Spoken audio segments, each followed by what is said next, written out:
2주 전에 모범적인 회의가 갖춰야 할 5가지 조건에 대해서 말씀드린 적이 있습니다.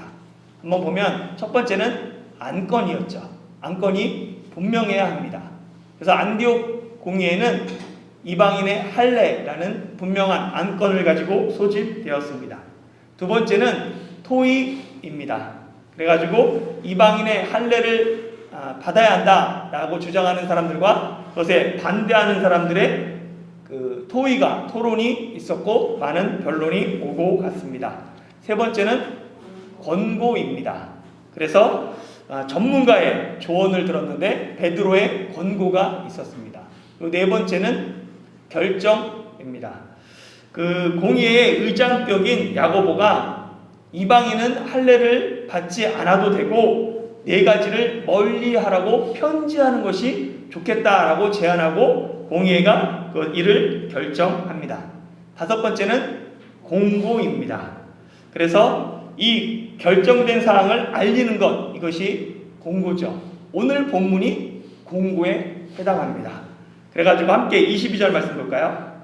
시작. 이에 사도와 장로와 온 교회가 그 중에서 사람들을 택하여 바울과 바나바와 함께 안디옥으로 보내기를 결정하니 곧 형제 중에 인도자인 바사바라 하는 유다와 실라더라. 아멘. 보면은 예루살렘 공의회는 안디옥 교회에 이 회의 결과를 보내는데 편지로만 보내지 않고 사람을 택해서 2사람을 함께 보냅니다. 그 2사람이 누구냐 하면 유다와 실라예요. 특별히 이 실라는 바울이 2차 전도여행을 갈 때 함께 동행하게 됩니다.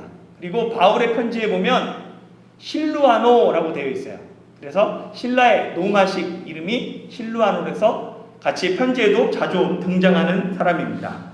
그래가지고 이 편지와 함께 리더들을 그 안디옥 교회로 보내는데 그때 가져갔던 그 편지 내용이 그다음부터 나오는데 이 공의에 보낸 편지를 5 부분으로 살펴보려고 합니다. 첫 번째는 무난합니다. 그래가지고 보면 23절 말씀 읽어볼까요? 시작. 그 편에 편지를 붙여 이르되 사도와 장로된 형제들은 안디옥과 수리아와 길리기아에 있는 이방인 형제들에게 문안하노라. 아멘. 편지를 보내는 사람이 편지를 받는 사람에게 안부를 전하죠. 그래가지고 보면 편지를 보내는 사람은 누굽니까? 누가 편지를 보내요? 사도와 장로된 형제들. 그리고 편지를 받는 사람, 수신자는 누구예요? 안디옥과 수리아와 길리기아에 있는 이방인 형제들입니다. 예루살렘 교회의 사도와 장로들은 자신의 지위를 내세우고 권위를 앞세워서 정말로 이렇게 편지할 수 있지만 그렇게 하지 않는 거예요. 그리스도 안에서 이방인도 한 집체임을 강조하면서 이방인 형제들에게 표현합니다. 그러니까 어떻게 보면 모두가 형제인 거예요. 예루살렘 교회도 안디옥 교회도 이방인들도 그리스도 예수 안에서 형제가 되었습니다. 그래서 예수 안에서 한 형제된 형제가 다른 형제에게 쓴 편지입니다. 그리고 이 편지는 안디옥 교회만을 위한 것이 아니라 수리아와 길리기아에 있는 이방인들을 포함하고 있습니다. 그래서 한번 지도를 보시면 안디옥이 어디 있냐면 지금 현재 우리 예루살렘이 여기 있습니다. 예루살렘이 안디옥이 여기 있죠. 그래서 이 안디옥뿐만 아니라 이 시리아라고 되어 있는 수리아의 수도가 안디옥이고 수리아에 또 그 다메섹이 포함되어 있습니다. 그리고 뿐만 아니라 길리기아는 어디냐면 북서쪽으로 이렇게 길리기아 땅이 있습니다. 길리기아의 대표 도시가 뭐냐면 다소, 바로 바울의 고향이었던 다소가 있죠. 이 지역을 향해서 이방인 형제들에게 안부를 하며 편지를 보낸 거예요. 그리고 보면 두 번째, 이 편지는 이방인의 할례를 주장하는 사람들, 안디옥 교회에 가서 이방인 할례 받아야 한다라고 했던 사람들은 예루살렘 교회와 상관없다라는 것을 밝히고 있습니다. 사자성어 중에 호이라는 사자성어가 있습니다. 보면 여우가 호랑이의 위세를 빌려서 호기를 부리는 뜻이죠. 그래가지고 여우가 앞에서 호랑이가 뒤에 있으면서 자기가 꼭 권세가 있는 것처럼, 그래서 남의 세력을 빌어 위세를 부릴 때 사용하는 말이 호가 호위입니다. 유대로부터 온 사람들, 그래서 안디옥 교회에서 이방인 할례 받아야지 능히 구원받을 수 있다라고 가르쳤던 그 사람들은 예루살렘 교회가 파송한 사람들이 아니에요. 갈라디아서에 보면 이 사람들이 야고보에게서 온 사람들이라고 되어 있습니다. 그런데 그들은 야고보의 이름을 등에 업고 호가호위하는 것이지 실제 야고보가 보낸 사람들이 아니라는 거예요. 편지는 이를 분명히 합니다. 24절 읽어볼게요. 시작. 들은즉 우리 가운데서 어떤 사람들이 우리의 지시도 없이 나가서 말로 너희를 괴롭게 하고 마음을 혼란하게 한다 하기로. 아멘. 안디옥 교회에서 분란을 일으킨 사람들, 그 사람들은 예루살렘 교회가 파송한 사람들이 아닙니다. 그들은 예루살렘 교회에서 자기 마음대로 나가서 활동한 사람들이에요.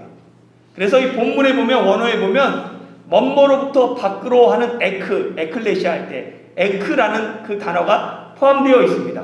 그러니까 예루살렘으로부터 분리돼서 나간 사람들이에요. 자기 마음대로 나가서는 예루살렘의 주장인 것처럼, 교회의 주장인 것처럼 자기 주장을 펼쳤던 거죠. 공식적인 예루살렘 교회의 주장이 아니었습니다. 그들의 말은 결국은 이방인 형제들을 괴롭게 하고 이방인의 마음을 혼란하게 했습니다. 여기에 보면 마음을 혼란하게 한다라는 이 단어 중에 마음이라는 게 푸시케로 되어 있어요. 푸시케는 마음보다는 영혼이라고 해석하는 것이 맞습니다. 그러니까 그들은 영혼을 약탈했다라는 의미예요. 사단이 영혼을 약탈하는 가장 효과적인 방법으로 사용하는 게 뭐냐면 외부의 박해, 핍박입니다. 폭력 앞에서 영혼을 약탈하라고 하죠. 그런데 이 외부의 폭력보다 더 무서운 것이 내부의 거짓 가르침입니다. 종교의 갈등, 혼란은 거짓 가르침으로부터 시작됩니다. 거짓 가르침은 형제를 괴롭게 할 뿐만 아니라 형제의 영혼을까지 약탈하게 됩니다. 개신교는 이 개교회주의가 강합니다. 그래서 각 교회가 알아서 각자 도생하는 그러한 구조로 되어 있어요. 이는 장점이기도 하고 약점이 되기도 합니다. 나름대로 이 약점을 보완하는 것이 뭐냐면 그 각 교단의 총회예요. 교단에 속해 있고 나름대로 총회를 통해서 그 마음을 하나로 모으려고 합니다.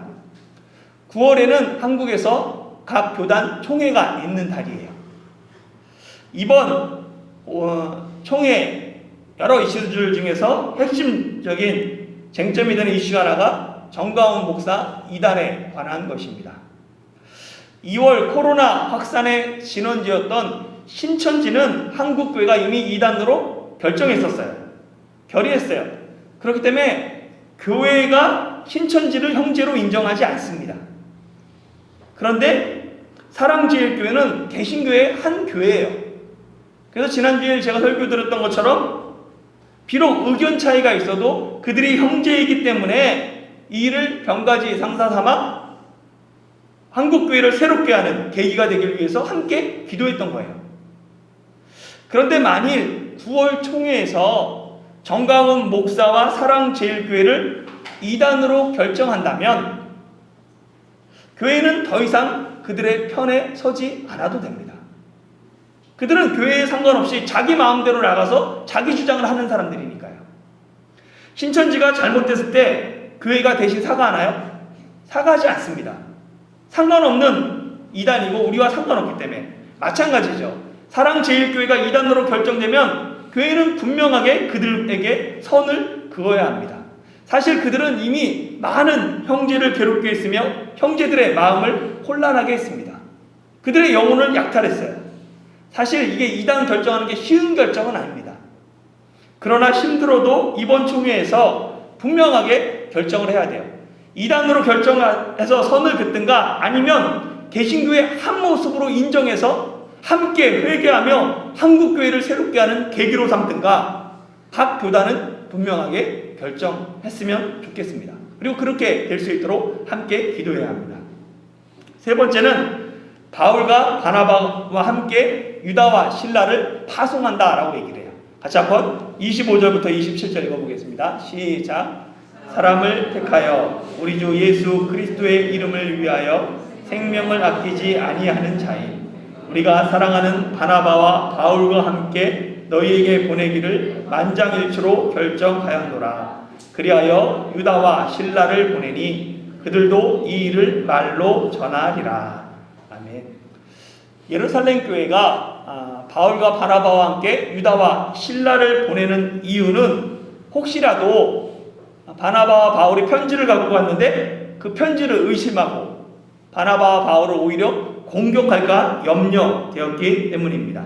그래서 공식적으로 예루살렘 교회의 리더격인 유다와 실라를 함께 보내서 그 당시에 있었던 분위기, 글로 다 표현되지 못하는 그 분위기와 결정 과정을 자세하게 설명하게 하고 그 말을 통하여서 그들을 굳게 하려고 하는 것입니다. 그리고 그러면서 이 공의회는 편지에서 바나바와 바울을 그 권위를 세워줘요. 뭐라고 얘기하냐면 그들을 우리 주 예수 그리스도의 이름을 위하여 생명을 아끼지 아니하는 우리가 사랑하는 이라고 표현하며 바나바와 바울을 설명하고 있습니다. 한글 성경에 보면 특이하게도 25절과 26절이 한 절로 묶여 있어요. 그런데 이는 개역 한글판, 개역 개정만 그렇습니다. 다른 한국어 번역본들은 그렇지 않아요. 뿐만 아니라 원어도 그렇지 않습니다. 원어에 보면 26절이 이 바나바와 바울을 이렇게 묘사하는 표현으로 되어 있어요. 그래서 우리 주 예수 그리스도의 이름을 위하여 생명을 아끼지 아니하는 자라고 되어 있어요. 그것이 중국어 성경은 정확하게 26절로 따로 구분되어 있습니다. 개역 한글판이 왜 이렇게 번역했는지 저도 잘 모르겠어요. 근데 한번 우리가 바나바와 바울이 어떤 사람인가 한번 돌아보며 도전받을 필요가 있습니다. 세상에서 가장 소중한 것, 아무리 뭐가 소중하다고 해도 결국은 뭐가 가장 소중하냐면 자기 생명이 가장 소중합니다. 그런데 바울과 바나바는 예수 그리스도의 이름을 위하여서 자기 생명을 아끼지 않은 사람들이에요. 그들은 말로만 내 생명보다 주님이 더 소중합니다 라고 말했던 사람이 아닙니다. 그들은 실제로 삶 속에서 자기 생명보다 예수 그리스도의 이름을 더 소중하게 여겼던 사람들이에요. 우리가 살펴봤던 전도여행 중에 1차 전도여행 때 그들이 비시디아 안디옥에서 쫓겨나고 이고니온에서 돌에 맞을 뻔하고 누스드라에서 바울이 돌에 맞아 시체처럼 되어 있고 간신히 도망쳐서 더베로 갔다가 거기서 어떻게 해요? 다시 누스드라와 이고니온과 비시디아 안디옥으로 돌아갑니다. 자기 생명을 걸고 박해 현장으로 다시 돌아가는 거예요. 왜요? 제자들이 남아있기 때문에. 그들을 굳게 하기 위해서 그들은 다시 돌아가서 제자들을 굳게 합니다. 여러분은 예수 그리스도의 이름을 위해서 생명을 아끼지 않는 사람들입니까? 여러분은 어떤 사람들인가요? 예수님을 위해 자기 생명을 드렸다라고 하는 사람은 사실은 주일 예배 드려야 되나 말아야 되나 고민하지 않습니다. 11조 드려야 되나 말아야 되나 고민하지 않아요. 그들에게는 당연한 것입니다. 마땅한 것입니다. 그리스도인은 그리스도의 이름을 위해서 자기 생명조차 아끼지 않는 사람들이 그리스도인입니다. 예수님이 먼저 나를 위해 자신의 생명을 드렸기 때문에 나도 내 생명을 주님 앞에 드리는 사람들, 그들이 그리스도인입니다. 이것이 가능한 것은 예수님의 은혜 때문이죠. 요즘 교회에 새로 들어오는 사람이 없다 보니까 몇몇 분들이 저를 만나면 물어봐요. 한국 교회가 어렵지 않습니까? 라고 물어보는 분들이 있습니다. 그래서 생각해 보니까 사실 사람들은 줄고 있잖아요. 나갈 수밖에 없으니까. 그런데 감사하게도 살펴보니까 교회 재정은 줄지 않고 있습니다. 어려운 중에도 힘써 헌금하는 분들이 계시기 때문이에요. 제가 이분들을 좀 생각해 봤어요. 그랬더니 이분들이 복 받기 위해서 헌금하는 게 아니에요. 아니면 헌금하지 않으면 화를 당할까봐 무서운 가운데 헌금하는 것이 아니더라고요. 보니까 그런 것 같진 않아요. 이분들이 힘을 다해 헌금하는 이유는 예수님의 은혜 때문입니다. 주님의 은혜 때문에 마땅하다고 여기는 거예요. 당연히 내가 교회를 세우는 것이 마땅하다라고 여기고 그렇게 생활하시는 것을 제가 알게 되었습니다. 깨닫게 되었습니다. 예수님의 은혜를 아는 사람은 예수님의 이름을 위해 삽니다. 자기 생명조차 아끼지 않는 마음은 오직 예수님의 은혜로부터 나오는 것입니다. 현재 네 번째는 이방인에게 아무 짐도 지우지 않고 다만 네 가지를 멀리하라고 권합니다. 28절에서 29절 상반절까지 한번 읽겠습니다. 시작. 성령과 우리는 이 요긴한 것들 외에는 아무 짐도 너희에게 지우지 아니하는 것이 옳은 줄 알았노니 우상의 제물과 피와 목매어 죽인 것과 음행을 멀리할지니라. 아멘. 예루살렘 공의회는 많은 변론이 있었어요. 그런데 이 변론 중에 보면 성령님에 대한 언급이 없습니다. 그런데 결론이 나자 공의회는 뭐라고 얘기하냐면 성령과 공의회가 함께 이렇게 결론을 내렸다라고 말하는 거예요. 비록 공의회 중에 성령님에 대한 이야기는 없지만 이 모든 회의를 주관하신 분이 성령님입니다 라는 고백입니다. 우리가 믿고 고백하는 것은 성령님께서 어느 상황이든 함께 하신다는 거예요. 그 상황 가운데 우리 가운데 간섭하시고 일하신다는 것입니다. 성령님께서 친히 인도하시고 이끄신다는 거예요. 결론이 도출되기까지 성령님께서 하시기에 교회는 공식적으로 성령과 우리가 함께한 것이다 라고 공표합니다. 우리가 흔히 성령님의 음성을 귀로 듣는 소리로만 생각을 해요. 그러나 공의회가 모여서 함께 토론하고 의논했고 결과를 도출했던 그 모든 과정 가운데 성령님의 음성이 있었다는 거예요. 그걸 들을 수 있어야 합니다. 교회가 많은 변론을 하고 서로 다툼이 있으면 은혜롭지 않다고 생각해요. 그리고 하나님의 뜻이 아닌 인간의 뜻을 따라 결정했다라고 생각합니다. 그런데 이것은 잘못일 수 있는 거예요. 물론 모든 공의의 결정이 무조건 성령님의 뜻은 아닙니다. 기도하는 중에 같은 마음을 품게 하실 수 있어요. 모든 사람이 동일한 마음을 품게 하시는 게 성령님의 뜻인 것처럼 회의를 통해 결론에 도달하고 그 모든 과정들도 성령님의 뜻이다라는 것을 인정하는 자세가 필요합니다. 공의회는 성령님이 함께 하셨다라는 고백하며 이방인이 지켜야 할, 멀리해야 될 네 가지를 이야기합니다. 그리고 네 가지 외에는 아무 짐도 이방인에게 지우지 않는 것이 옳은 줄 알았다라고 얘기하죠. 우리가 잊지 말아야 할 것은 구원에 있어서 우리가 더 이상 짊어질 짐은 없다는 거예요. 구원에 필요한 모든 짐은 예수님께서 이미 십자가에서 모두 지셨습니다. 우리는 구원을 위해서 짊어질 필요는 없어요. 그러나 스스로 멀리해야 될, 삼가해야 할 네 가지가 있습니다. 우상의 제물과 피와 목매어 죽인 것과 음행, 이것에 대해서는 이미 설명을 드렸어요. 이 네 가지는 구원의 조건은 아닙니다. 구원받기 위해서 이것을 행해야 되는 것은 아니에요. 그러나 이방인과 유대인 형제들이 서로 한 지체가 되었다. 그리고 우리가 하나다. 서로 교제하는데 거리낌, 장애물을 막기 위한 최소한의 요구입니다. 유대인이 이방인을 위해서 유대인의 할례를 양보했던 것처럼 이방인들도 유대인을 위해서 유대인의 악습들을 양보할 필요가 있는 거예요. 그런 말미암아 하나가 될 수 있는 것이죠. 공의회는 이방인에게 서로를 존중하며 양보하는 최소한의 노력과 모습을 요청하고 있는 것입니다. 우리는 사실 예수님을 통해서 자유를 얻은 사람이에요. 우리는 이미 죄에서, 억압 가운데서 자유롭게 되었습니다. 그러나 이 자유가 내 욕망과 내 욕심을 만족시키는 도구로 사용한다면 차라리 자유하지 않는 게 낫다. 구원받았다고 자기 마음대로 사는 것이 아니라 구원받은 사람답게 살아야 한다는 이야기입니다. 이방인은 할례를 받지 않아도 돼요. 할례가 구원 조건이 아니기 때문이죠.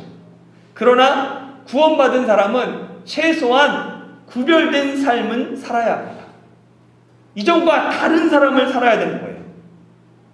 그래서 우상의 제물과 피와 목매어 죽인 것과 음행을 멀리하라라는 이 요구는 구별된 삶을 살라는 요구입니다.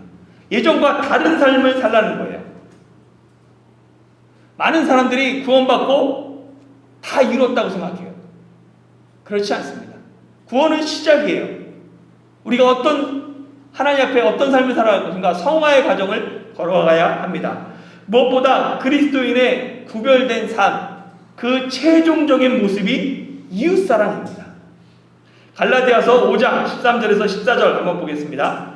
형제들아, 너희가 자유를 위하여 부르심을 입었으나 그러나 그 자유로 육체의 기회를 삼지 말고 오직 사랑으로 서로 종로로 타라. 워낙 유명한 말씀이죠. 근데 14절 이어지길 뭐라고 그러냐면, 온 율법은 내 이웃 사랑하기를 내 자신같이 하라 하신 한 말씀에서 이루어졌나니. 우리는 자유를 위해서 부르심을 입었어요. 그러나 이 자유를 가지고 내 욕망을 채우는 그런 도구로 사용하지 않고 사랑으로 서로 종로로 타는 삶을 살아야 합니다. 그 최종적인 모습이 뭐냐면 내 이웃 사랑하기를 내 자신같이 하는 삶. 그것이 바로 오늘날 그리스도인의 구별된 삶입니다. 이제 구원받았다면 그리스도인으로서 이웃을 사랑하는 삶을 살아가고 서로 섬기는 삶을 살아가야 하는 것이 우리가 적용해야 될 바로 오늘날의 공의회가 요구하는 멀리해야 되는 4가지 조건이라고 말할 수 있습니다. 5번째는 이에 스스로 삼가하면 잘 되리라 축복하고 평안을 빕니다. 29절 그 하반절 읽어보겠습니다. 시작. 이에 스스로 삼가면 잘 되리라 평안함을 원하노라 하였더라. 아멘. 이에 스스로 삼가면 잘 되리라 라는 말은 단순하게 문자적으로 이것을 잘 지키면 만사형통할 것이다 라는 의미가 아닙니다. 예수 믿기 전에 그 삶, 그 잘못된 관습을 버려야 성령의 열매를 맺을 수 있다는 거예요. 잘못된 그것들을 버려야 이제 성령님과 함께 살아갈 수 있습니다. 신앙 성장을 하지 못하는 사람은 옛 생활을 청산하지 못했기 때문에 그래요. 옛 생활에 갖고 있던 가치관, 생활 양식을 그대로 갖고 있습니다. 그래서 신앙을 성장하기 위해서는 옛 생활을 청산해야 돼요. 악습을 청산하지 못하면 신앙의 성장이 일어나지 않고 우리 삶에 성령의 열매들이 맺히지 않습니다. 많은 사람들이 성화의 과정 없이 구원에 들어가길 원해요. 그러나 우리가 구별된 삶을 살아갈 때 그곳에서 하나님이 함께 하시고 그로 말미암아 평강을 또 잘되는 삶이 펼쳐지게 되어 있습니다.